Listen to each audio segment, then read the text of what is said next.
Welcome everyone to Meld. Today's first story was found and sent to me by a fan, so thank you for that. And with all of your help, we can get the most up-to-date news out there as fast as possible. And from now on, I'm referring to you as the Meld Militia. Angry Joe has his army, but we're ready at a moment's notice. So send any news, leaks, or tips to tip@gamermeld.com. Now on to the story. Oh, and this may have already made it to some sites, but only because it takes me quite a few hours to get a video out.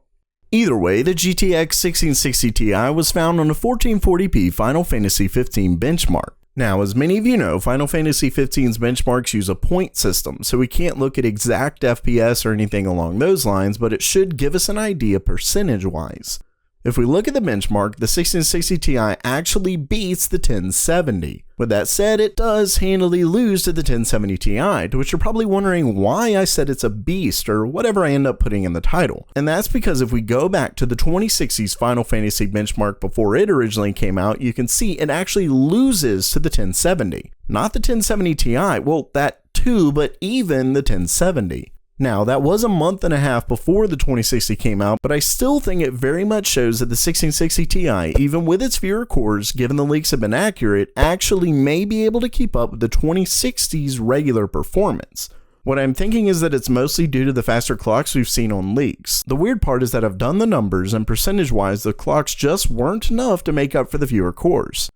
Still, this is a good sign, though I'll say that with it being so close to its potential launch, the card may very well just be on par with the 1070, and at least that's well enough above the 1060 to be worth the upgrade. But at the same time, remember that Nvidia is actually competing with their Pascal cards because the 1660 Ti won't have ray tracing, so it's going to be a purely performance per dollar fight. With that said, Nvidia has likely stopped production on Pascal, but to release a card that sells at a similar price to last gen with no new features would be a horrible move. Then there's the pesky fact that Pascal is selling so cheap because they sold so many to miners who are now trying to get rid of them on eBay. Basically, if the 1660 Ti can keep up with the 2060, it'll definitely be worth it for the rumored $280. But if it can't, the lower priced Pascal could seriously hinder Nvidia that much more.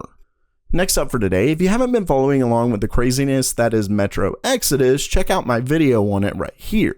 If you have, there's yet another bit of evidence that proves the publisher, Deep Silver, changed their launch over to the Epic Game Stores exclusively for 1 year at the very last second. It comes along with the physical packaging of the game, and yes, people still do buy physical PC games when they're available. As you can see, the Epic Games Store part of the box is literally nothing but a sticker over the Steam store that the packaging was actually printed with. Basically, this decision truly was a last-second one.